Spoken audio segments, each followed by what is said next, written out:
Attention all students. Class is in session. With your hosts, Pat and George. That'll teach ya. Hello and welcome to the final episode of this season of That'll Teach Ya, the podcast that aims to teach you all the things school just did not.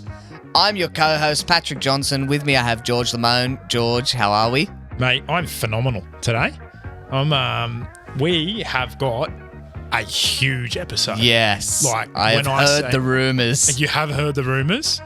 Our guest is from a very small company. It's just only like local, Tesla. I don't know if you've heard of it or not. I've heard of it.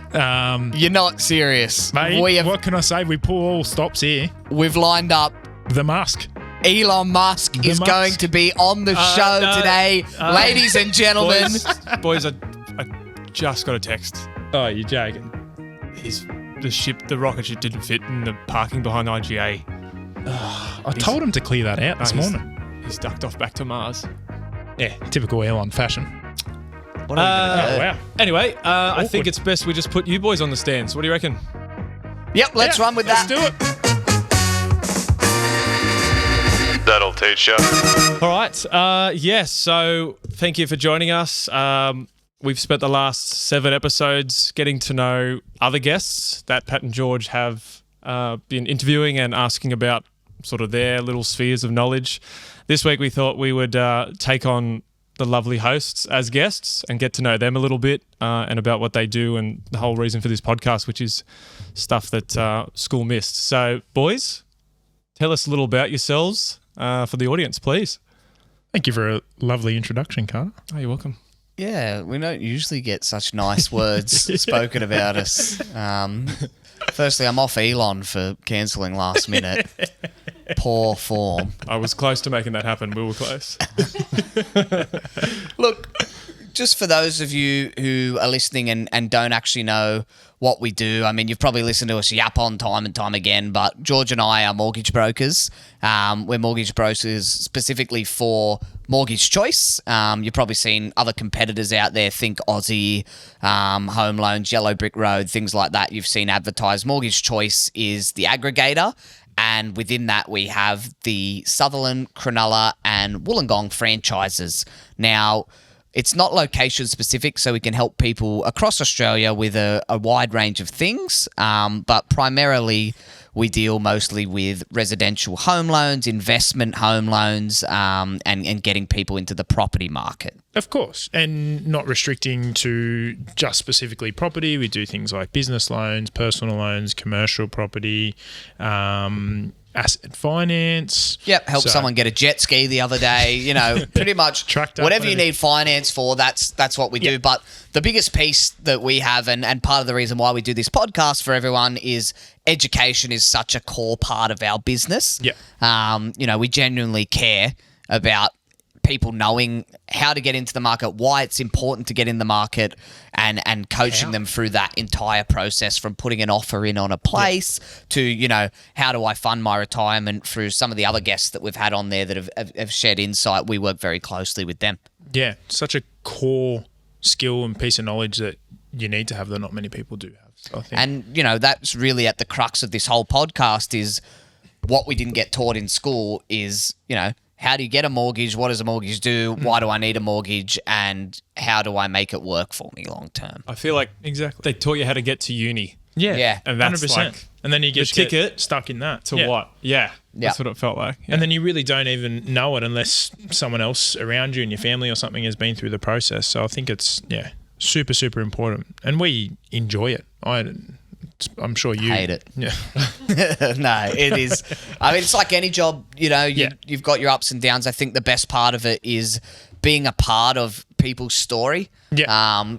When they think about your childhood home, your parents, most likely if they went through a broker, definitely these days, I think over 70% of all purchases and home loans written through a broker, and we're part of your family's story. And moving forward, if you're moving, upgrading, downsizing, we're going to be there along the way. So our clients are a big part of our lives, and we're a big part of theirs. Definitely. It's you're helping them with all their milestone moments. You know, that feeling of like... It's something that doesn't really happen. Like, we obviously deal with it every day, but it's something that might only happen a couple of times in your lifetime. So it's remembering that and that importance, and it's really rewarding, if you ask me. Yeah, when you see them getting what they worked hard for. Yeah, 100%. All right. Well, I'm gonna start the questions off for you boys. Put you guys in the hot seat for a bit. Bring it on. Straight up, what is a mortgage broker and why do we need to use them? Why use them? I'll kick this off. It's like someone's got to speak, right? If we got stumped on question one, then we're not off to a good start. I'm keeping that in. A mortgage broker. I mean, we sort of touched into it, saying what we do. Yeah. Primarily a broker. I like to pitch it to people as it's a one-stop shop, right? One for your loan itself. Now, if you went into a bank, say you go in for a loan at CBA, Commonwealth Bank, they're not going to tell you that Westpac down the road has, one, a better rate for you, or two, a policy that might suit your financial situation. For example, if you're on maternity leave, or you're a casual worker, or you're ABN sole contractor and trader, and you got a different pay structure. All different banks have different policies. So instead of you spending the time doing that research, going around to each bank, come to a broker and they're going to have access to all of that knowledge and help you tailor the loan to suit yourself long term. 100%. And second to that is that going to a bank, you're probably not going to get the exact same level of communication that you do get with a broker, which I think is really important. Yeah, it's an ongoing support throughout the life of your loan. A lot of brokers, their main part of their business is retention. Yeah. It's a referral business and it's a retention business, and our care factor goes so much further than just when we get you into your first place. We constantly, here at Our Mortgage Choice, we follow up every 6 to 12 months. We do an automatic discount on your home loan rate to check that you're on the best rate every couple of months. And, we're always there to answer your questions along the way with anything that pop up. Yeah. So, mate, one of the big questions we get is, how much does a broker cost? Is it going to break the bank? Yeah, 100%. No, it's not. No, it's not 100%. No. That's just one of my fillers. Oh, right. 100%. Anyone that knows me knows that I'd say 100% a lot. Anyways, no, it does not. It's not going to break the bank at all. There's a big common misconception behind that. So a broker doesn't actually cost anything to the client. So we just get paid by the bank. Once you buy a property, we've helped you into that property, you settle on the loan, we get paid directly to the bank, and that's not funded through your loan or anything like that. So essentially, you're not paying, as a client, you're not paying for our service. It's almost like a third-party referral fee.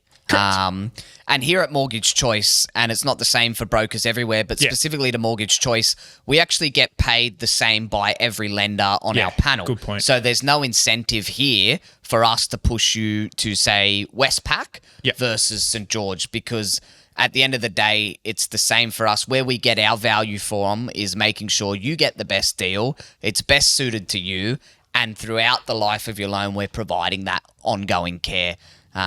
So the simple answer is no, it's not going to cost you guys anything out of pocket. Correct. All right. So speaking of costs and life-changing decisions, how would I buy a place? How do I do that through a mortgage? Like how do I even begin?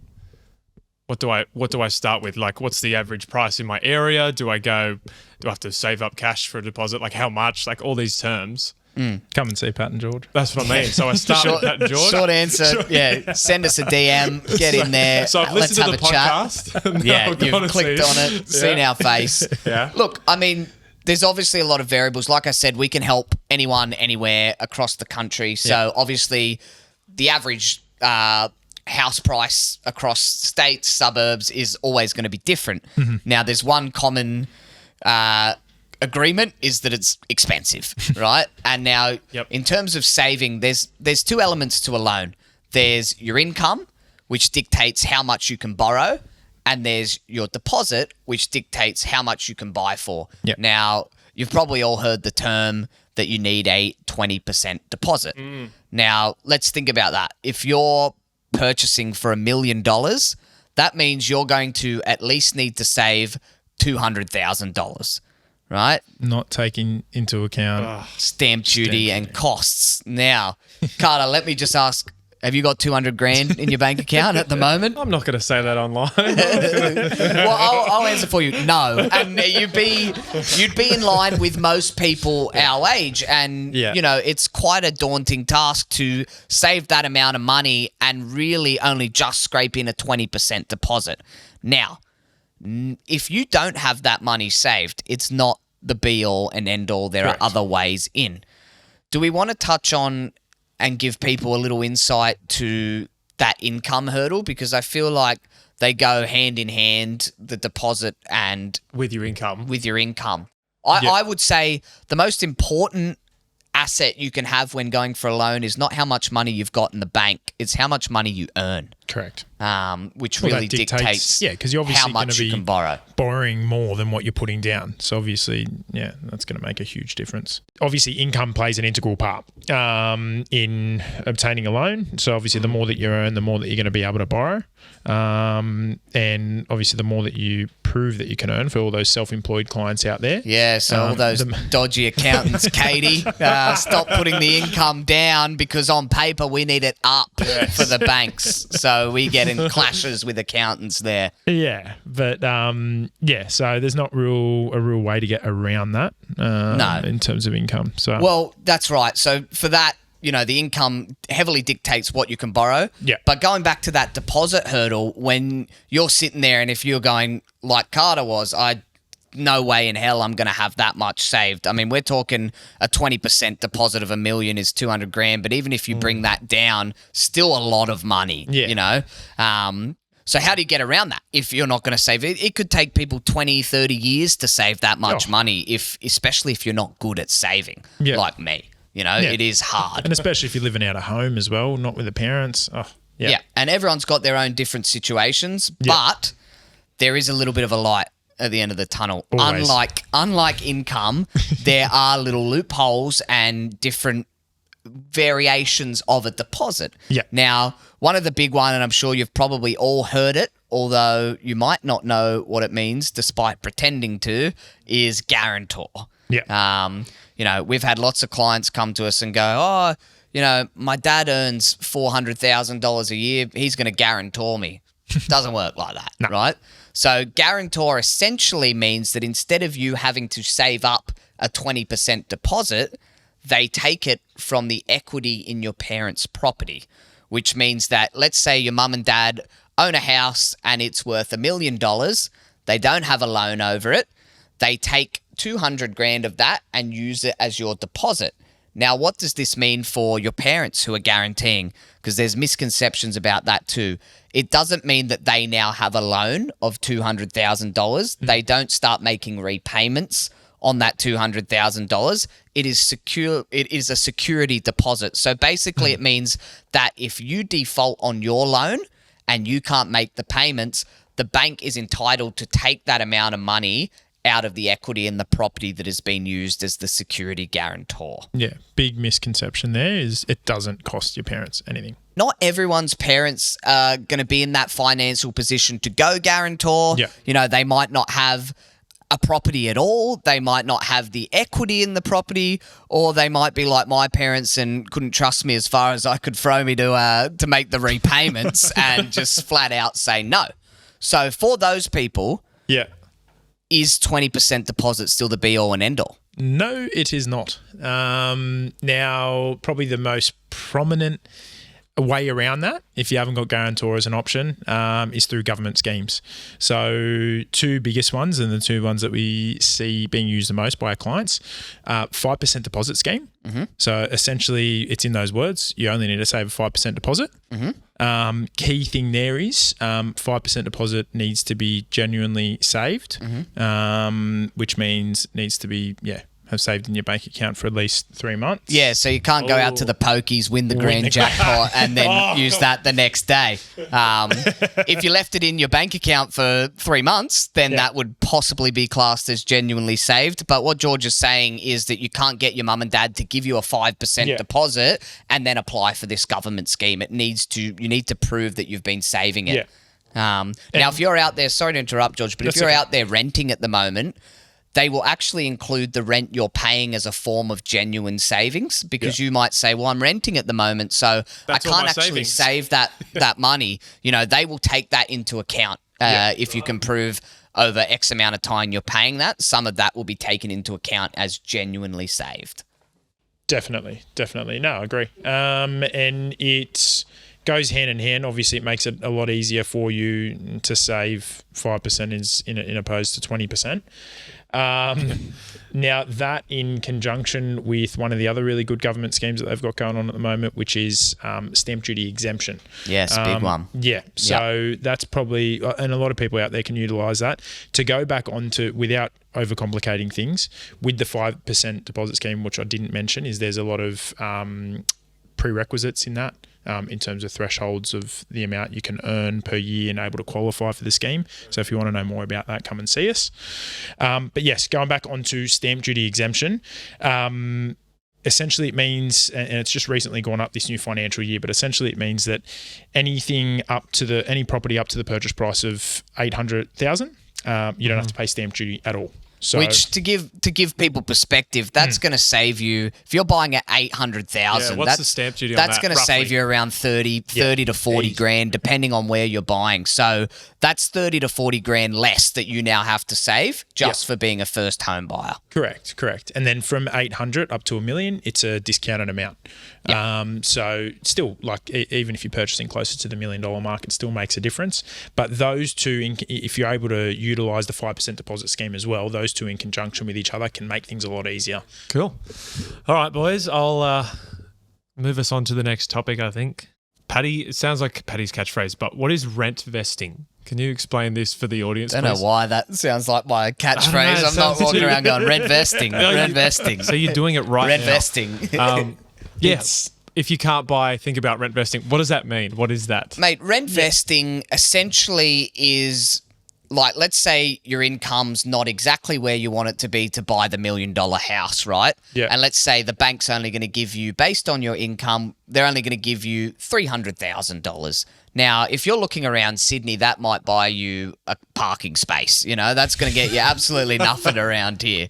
But the market's different state to state, right? And perhaps 300,000 in South Australia, where the average property price is significantly lower than Sydney, it might get you a nice unit that you can then rent out to people. So instead of being like, well, I can't get into the property market at all, have a look into state where properties are $300,000, buy that place, let someone else rent it off and help you pay off your mortgage on it. And the goal is, just like we were talking about with these Sydney prices over the last 10 years that have gone up, you aim to maximize as much equity as you can build in that sort of property price increase, so that in 10 years, the place you bought now for 300,000 might be worth 600,000. Yeah. Right? So you've built up that equity in the property. Now, on the flip side, you're buying where you can afford, and you can still rent where you want to live. Yeah. I mean, you might not be able to afford that $1 million place in Cronulla, but you can still rent there, and that's the beauty of rent vesting. I think definitely plays a big part on talking about those guarantors, because guarantor is good and all those sorts of different ways to avoid having to pay a deposit. But if you're someone who's on lower income, you don't have a large borrowing capacity and you can't afford as much, rent vesting is definitely the way to go, because it means you're not just paying dead money in rent. You're buying an appreciating asset that's going to go up in value over time, that you can leverage off. That you can use to, like you were saying, borrow off. Yeah, and for your next step, you know what I mean? Talk about these milestone purchases, like I was saying, you can go to that next bit. Definitely. And you're not really, you don't have to go and move an hour away from where your friends, your family and stuff are. And people say, well, Pat and George, what if the property never goes up in value? What if it loses value? What if the property market crashes? And to that I say, property is never a loss if you don't sell it. Correct. Right? You will never lose money on a property if you do not sell it. And it's always going to be rented out. Yeah. So and over time, property's proven to eventually, it is a roller coaster. It does go up and down, but yeah. And even if it doesn't, you spend the next 10, 20 years paying this loan off. Yeah. when you go to retirement, you're still going to be getting $400, $300 a week from the renters, but now it's not going to paying off your mortgage. Yeah. Now it's going to help fund your retirement. And that's a big part of what Matt does with Future Point Wealth and financial planning. Long-term. It's a long-term strategy. So that's why we say it can go up and down. You know, nothing's certain in this world, especially in the financial world. Definitely an But investment. it is, if you never sell it, it is never a loss. Correct. Technically true. Yep. Full of facts here. All right. Well, we didn't agree on this question, boys. We're going to throw it at you anyway. Oh. Bring it on. We do this with every guest, so it's silly not to do it with you boys. We can start with George, start with Pat, whatever you boys feel. You can do it either as brokers or just as people yourself. What are some of your biggest challenges? What is the biggest challenge you guys have faced personally? You can say as a broker, in your life, whatever it is. Working with George. All right. That was is pretty the quick. biggest challenge. Took the words straight out of my mouth, mate. Yeah. The feeling is mutual. Oh, good. All right. I was hoping that would go a bit longer. Well, at least we agree on something. And you're not allowed to we say go. COVID either. You can't say COVID. Oh, the We ban COVID. that. What's your biggest challenge? COVID. Caught you off guard. Do you want me to take it away, mate?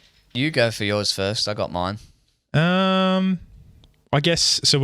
It's not specific to the It doesn't have to be, but it might be good for the audience to well, I guess hear something you've overcame that's been really tough and sort of like if you guys can do it, we can too. That sort of feeling. Yeah, definitely. I don't. I'm going to take it. You can maybe do a broken right. I'm going to take it from more of a different approach and say, which I think a lot of people do struggle, and is work-life balance, and just trying to find the mix between compartmentalizing all your time and making sure you give enough time for family, friends, exercise, all that sort of stuff. I definitely think we can all get really caught up in work, especially when you're young, because you got the energy to and whatnot.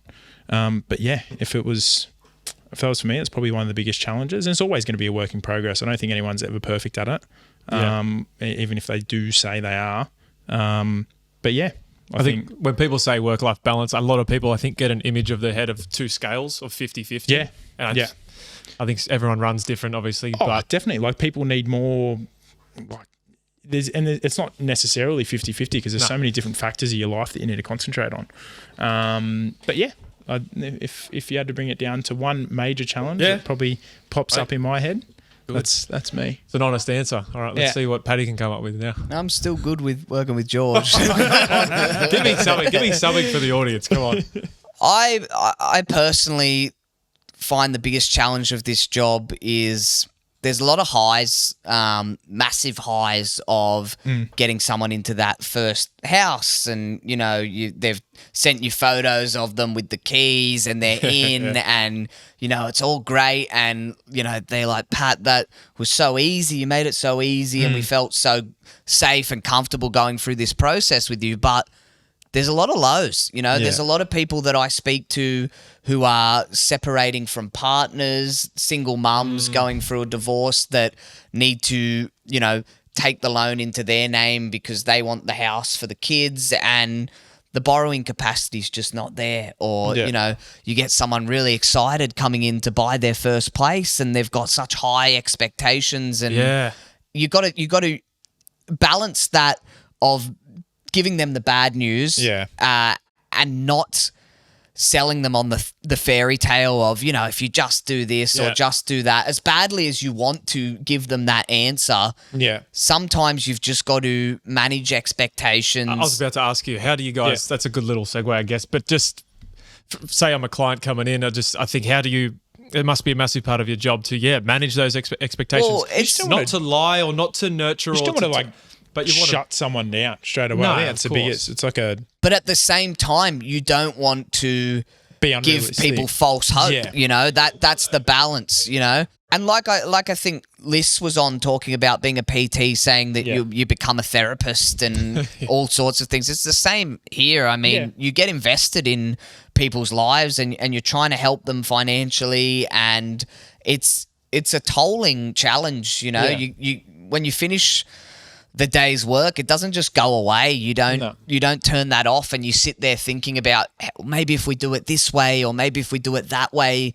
it can possibly work. And often at the end of the day, it's what we can prove to the banks, not what is reality, which becomes a big challenge. Yeah. And a lot of people don't understand that because they're not in our world, and they go, well, why can't you make this work? They're like, I'm making my mortgage repayments currently. I'm able to do it. It's not logical. Yeah, that's right. And that is probably my biggest challenge, taking all that on board. And you want to give the good news all the time, but you just can't. No. And I'm sure there's plenty of people out there that, are in similar professional dilemmas like that, and it's quite tolling. And it's a good point to raise because it also does focus not every single one of the appointments that we do go ahead. So it's very important to raise it. We get a lot of clients come and see us, and we do what we call goal setting appointments too. Yeah.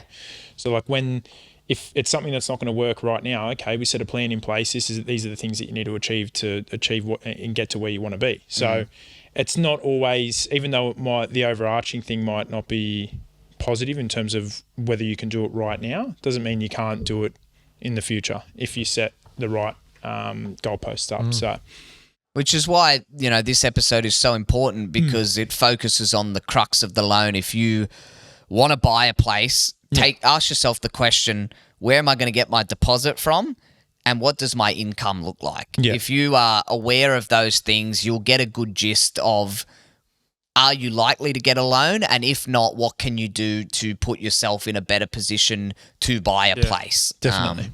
And like I said, coming to talk to George and I, don't feel nervous if you feel like you're not at that spot yet, but you want to know how to get there, because 100%. That is a massive part of our job. Let's put together a plan. Yep. Let's set some goalposts. Look at what schemes you can apply for. Look at how much you need to save. Is mum and dad around? Let's have a chat to them as well. Do they have the space in their place? How do we get you there? Do you look at rent vesting? Because that, at the end of the day, is what we want to help with. We want to 100%. Get you in the market, and we want to set you up in a good, strong financial foundation that is going to last you for life. Couldn't agree more. You said rent vesting again, by the way. Yeah, it's my catchphrase. If you haven't heard, you said it 3 times. It's his catchphrase. Yeah, going to get it tattooed in Latin. Renta vesta. I've heard this term thrown around. I think I kind of get the gist of it, but I'd love to hear it from the horse's mouth. LMI. What is LMI? What does it do? Do I have it? Do I need to go see a doctor? Like, what do you do? What is it? No, don't go and see a doctor. Thanks, George. No, maybe. No. Okay.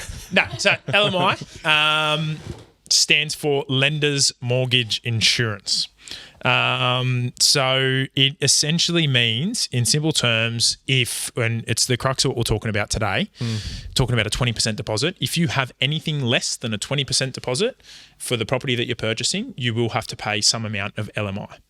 And it's pretty much, it's just because you have that less deposit. I don't have the 20. Yeah, you're seen as more of a risk to the bank, and they want to insure that risk.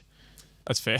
So it's essentially the banks covering themselves, because they're happy to lend you the money, and they're happy to, because you're in a riskier position, but they obviously need to cover their bases. The downsides of mortgage insurance is you're going to have to pay money to the bank for nothing, really. Correct. Right? But the pro is, if you don't quite have that deposit, you don't have a guarantor, sometimes it's a necessary evil to be able to buy it. Just to get it. The catch is your income's got to be high enough to service the loan amount plus the mortgage insurance on top, which, depending on the price of the property, can sometimes be up to 30 grand extra on your loan. So, if it means getting the property at the end of the day, then it's a necessary evil. And it's added into the loan at settlement time, and then it's paid off across 30 years. So sometimes it's not the worst thing in the world, because it's not so dramatic on your monthly repayments,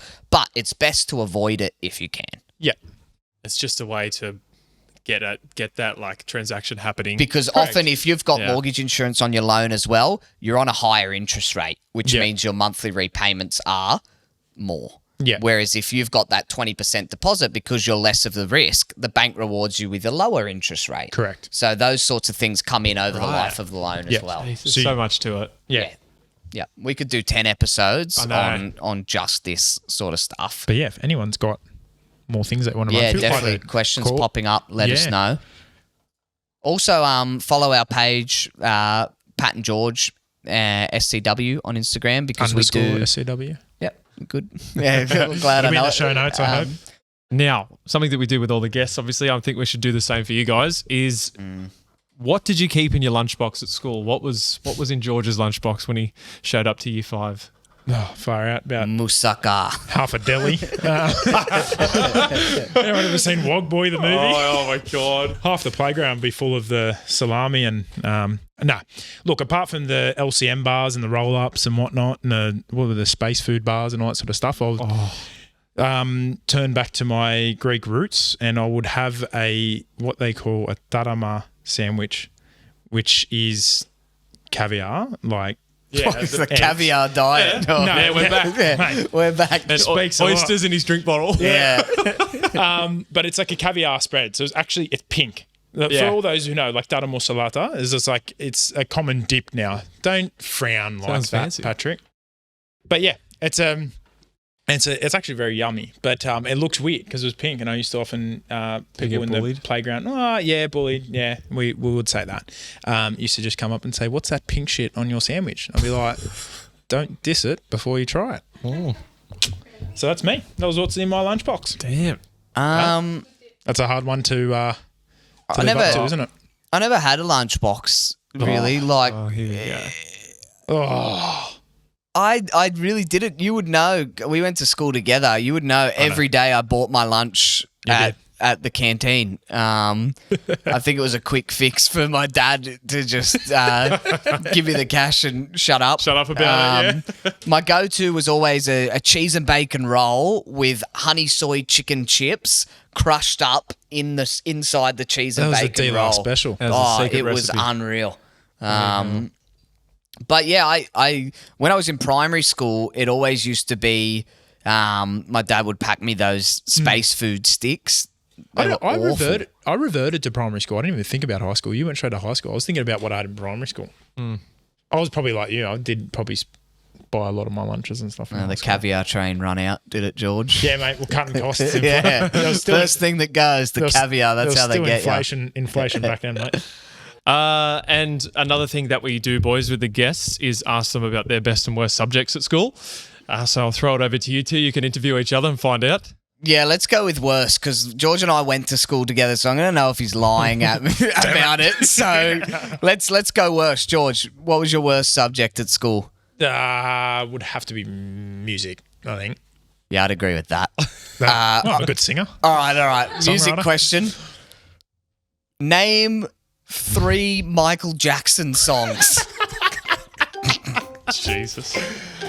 You ever heard of him? One of the biggest artists to ever live. Thriller, Billie Jean, and oh, shit. Damn it. Yeah, I'll beep. Yeah, That's can you okay. beat that? Yeah, of course. Thriller, Billie Jean, So and many, George. I know there's so many, mates. Jackson 5? No, that was the band. That's who was the in. band. Do I hit the buzzer? Or? Yeah, Yeah, Bebe, you're out. You Damn it. lose. 2 out of 3, I was there. Literally All right. beat it. All right. So we got through that debauchery. What was your worst? I didn't have many. Come on. Of course you didn't. No. Definitely anything like woodwork, metalwork. I'm extremely not handy. But like design. Design, rubbish. All right.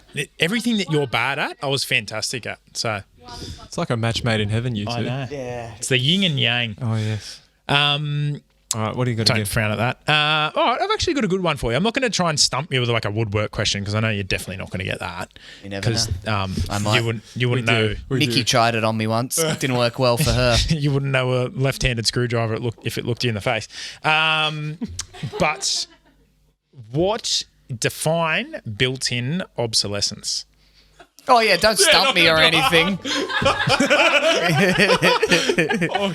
That's pal. more of a design question. I feel like it's relative to okay, this I'm day going to and age. say it's something that is functional or purposefully built but is well hidden in the design. It overcomplicated. It's kind of there.